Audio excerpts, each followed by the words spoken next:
Thank you, Mr. Chairman, and thank you to the witnesses for your testimonies. In my district, North Carolina's 4th, the Research Triangle Park is growing thanks to investments in world-class research centers and businesses big and small. But as it grows, the lack of affordable housing has pushed those who work in the Triangle to move farther and farther out into the more rural areas. That's why it has become more important for regional transportation to reach rural areas like those in Granville, Person, and Orange counties, for example. Mr. Morrow, how can we better mitigate traffic on the major local roadways to ease access for those who commute long distances daily? Thank you very much for that question. Invest more in transit, because as Island Transit does, we have services that run from one of our islands into another county just for that exact reason. Every time you have more transit, more people can use it, and that takes cars off those roads. And in many cases, those commutes are pretty awful, I'm imagining, in your district. And it's a far better way to ride comfortably in a bus and not have to worry about that congestion. And you're benefiting all the other users of that highway as well, because you're actually increasing the carrying capacity of those roadways without spending millions of dollars to add more lanes, by instead putting people who choose to on buses. So it's a win-win for everybody. We have a great relationship with our State Department of Transportation in Washington State.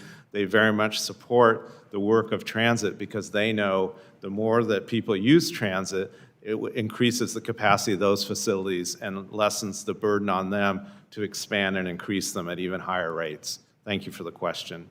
Thank you. I also have a concern about the difficulties that small rural municipalities face in applying for grant funding, like a lack of time, staff, and experience. What resources or educational systems could a congressional office provide to these municipalities to better equip them to apply and compete for funding with larger cities? And this question goes to both Mr. Morrow and Mr. Colas. I'll go first. The challenge for local small communities is real. You're having a community of a couple of hundred people, a couple of thousand people that don't have the staff or the financial resources to hire out for grant writers. And they're competing with, in some of these grants, communities that are hundreds of thousands of people. So it's really a David and Goliath situation.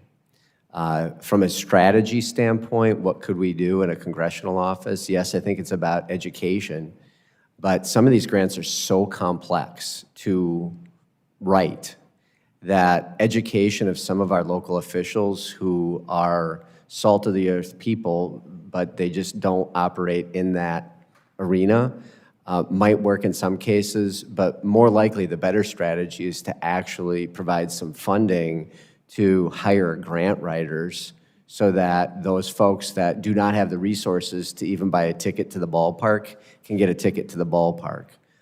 Absent doing that with these grants, and we've moved to a very grant-oriented system, you're just going to leave them out of the option to apply and obtain those grants.